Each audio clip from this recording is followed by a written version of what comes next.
Alex Bowman was Hendrick Motorsports' future. Rick Hendrick had personally chosen him to carry the legacy of Jimmie Johnson and Jeff Gordon.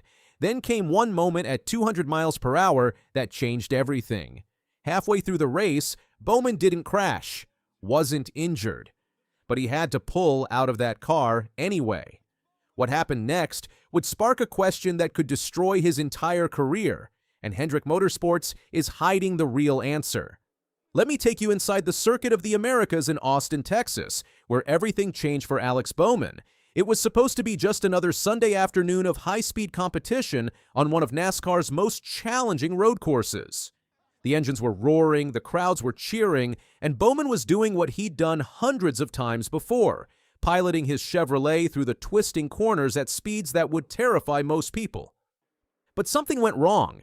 Halfway through the race, Bowman began experiencing severe dizziness and disorientation while traveling at nearly 200 miles per hour. Imagine trying to navigate hairpin turns and straightaways when your inner ear is telling your brain that the world is spinning out of control.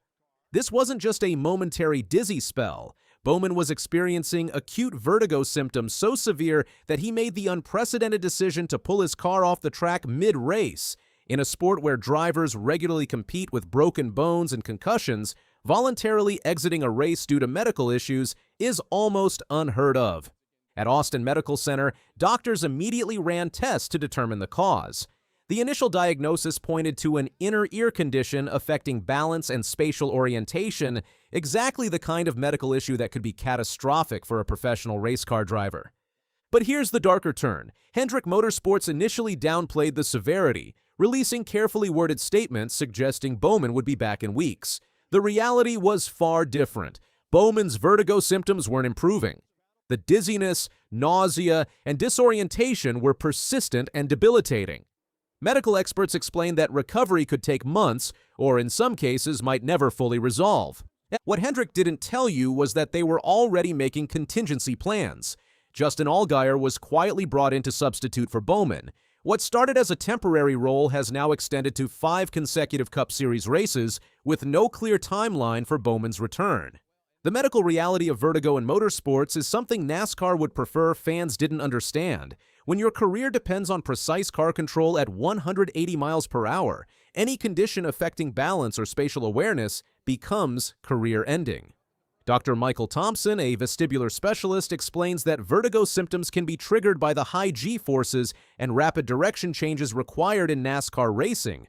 The inner ear can become permanently damaged by repeated exposure to these extreme conditions. For Bowman, the symptoms extend beyond racing. Sources report he's experiencing dizziness during everyday activities, walking upstairs, or turning his head quickly. The vertigo episodes strike without warning, making it dangerous to drive any vehicle. Meanwhile, the business side of Hendrick Motorsports is dealing with a financial nightmare. The number 48 Chevrolet carries millions of dollars in sponsorship commitments from companies like Alley Financial, who pay top dollar to have their brands associated with winning drivers. Alley Financial invested heavily in Bowman's personal brand, creating marketing campaigns around his personality and driving style. With Bowman indefinitely sidelined, the company is essentially paying premium rates for advertising space on a car driven by someone most casual fans have never heard of. Justin Allgaier, while competent, doesn't have the same speed or consistency that Bowman brought to the car. The team's championship aspirations for this season are effectively over, and sponsors are beginning to ask difficult questions about their return on investment. But the most troubling aspect of this situation isn't the financial implications. It's the growing evidence that Alex Bowman's vertigo condition may be far more serious than anyone is publicly acknowledging. NASCAR has a long history of drivers hiding or minimizing medical conditions at the expense of long-term health. Dale Earnhardt Jr. famously competed for months while dealing with concussion symptoms affecting his vision and cognitive function. Medical experts express concern that rushing back too early could result in permanent vestibular damage. The inner ear system is delicate, and pushing through severe vertigo symptoms can actually worsen the underlying condition. What makes Bowman's situation more concerning is the sudden onset of his symptoms. Vertigo conditions that develop gradually often respond better to treatment than those appearing suddenly and severely. suggesting a more serious underlying condition. The NASCAR medical team, led by Dr. David Olvey, has been developing a treatment plan. However, sources indicate significant disagreement about the best approach to his recovery. Some advocate for aggressive treatment, others recommend complete rest from any activity that could aggravate the condition. Meanwhile, Hendrick Motorsports finds itself in an impossible situation. The team has publicly committed to supporting Bowman, but the financial and competitive pressures of NASCAR make it difficult to maintain that position indefinitely. Every week that Bowman remains sidelined costs the team money and diminishes their championship prospects. Rick Hendrick built his organization on loyalty, but he's also running a business that depends on winning races and satisfying sponsors.